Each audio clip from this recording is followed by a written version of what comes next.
We reject the supposition that in the name of science, our whole worldview should be shaped. We have to believe in this superiority of the so-called scientific method to explain anything. The scientific method is observation,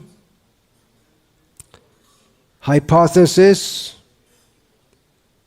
experimentation, and then you come to a conclusion. The process, the Vedic process on the Jnana Marga is from Brihad Aranyaka Upanishad, Shravan, Manan, Nididhyasana. You hear something, you contemplate it deeply, and then you realize it.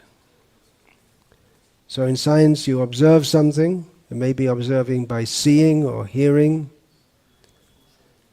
By hearing also. Most people learn science in a school or from books, not exactly that they go through, they discover everything by themselves. So new discoveries come from observation based on the knowledge that you've imbibed already. You observe something. You think about it. Why is it going on? How is it taking place like that? You come up with some theory, and then you experiment to see if it's true. And then you get a Nobel Prize if it's true. Or at least you get more funding for your research.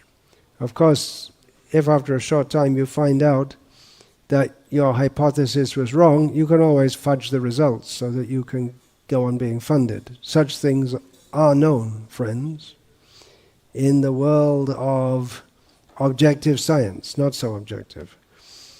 So we reject this idea that science can explain everything. You say they from the scientific viewpoint, scientismic viewpoint, before people believed all these fables, mythology, there was a God who created everything. But now we know scientifically there's no God.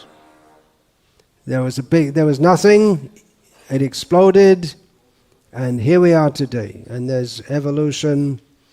There were simple monocell organisms, and they developed into Albert Einstein and others, all by the laws of nature. And there are laws of nature, but there's no lawmaker or law sustainer.